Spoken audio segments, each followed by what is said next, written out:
история Кавказской Албании имеет удивительную судьбу. Наука может быть социальной, но, как правило, социальными бывают современные науки, новейшая история может быть социальной, новая история может быть социальной.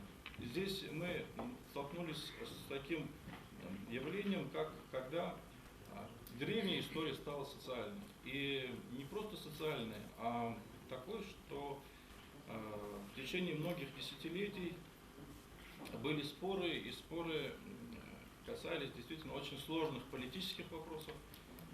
И на самом деле это все, конечно, отразилось на изучении Кавказской Албании, на албанистике как на науке. Наша попытка нашей конференции, хотелось бы, чтобы это была попытка вернуть албанистику в лоно академических дисциплин. Действительно, изучение истории Кавказской Албании имеет традиции, глубокие традиции, имеется историография, но, тем не менее, важнейшим этапом нового дыхания албанистики стали открытия Заза Николаевича Алексидзе.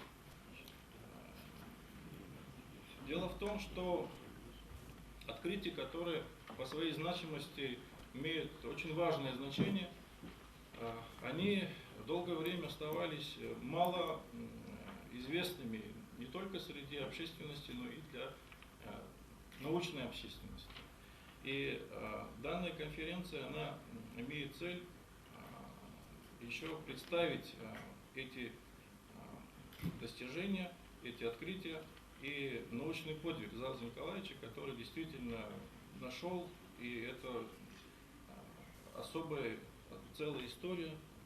Может быть, он вам расскажет, как это вообще происходило. Это действительно детективная история, как вы нашли эту рукопись. Совершенно случайно под текстом грузинского палимпсеста обнаружилось после пожара, насколько я понимаю, был пожар, гора Синай, значит, монастырь Святой Екатерины, там был пожар. И после пожара обнаружилось, что где-то были спрятаны, видимо, во время Османской империи какие-то рукописи. Вот. Эти рукописи выпали, и обнаружилось, что в результате пожара часть грузинских палимпсестов была подвержена температурному воздействию. И в результате этого воздействия обнаружились какие-то тексты, неизвестные под грузинским текстом. Потом Заза Николаевич, когда начал изучать, выяснилось, что это албанские письмена. Ведь памятники албанской письменности в таком масштабе, в таких масштабах, они не сохранились, они неизвестны. И это, конечно, совершенно другой совершенно поворот в албанистике, потому что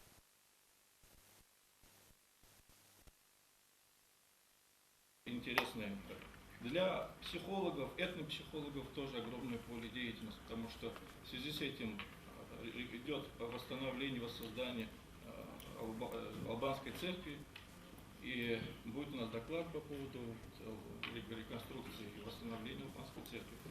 И то есть тут получается, что возникает еще коллизии, что возможно меняется идентичность, поскольку историческая традиция, которая существовала, христианская историческая традиция, она в той или иной форме является частью духовного наследия тех народов, которые имели отношение к этой традиции христианской.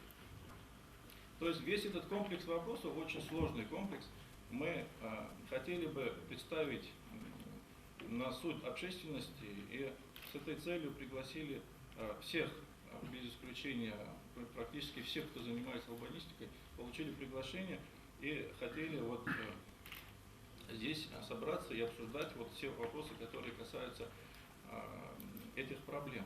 Теперь, значит, очень важный момент, что я очень рад всех приветствовать именно здесь, в Москве, потому что это первая конференция, которая происходит в России по албанистике.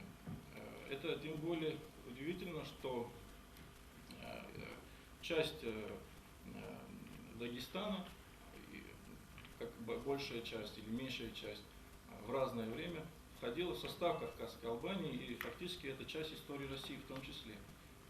И здесь был, благодаря поддержке фонда, значит, автономии, общественной организации, эта общественная организация дала нам возможность собраться и обсуждать научные проблемы. И я бы хотел максимально всех призвать, чтобы наши дискуссии не выходили за рамки научных.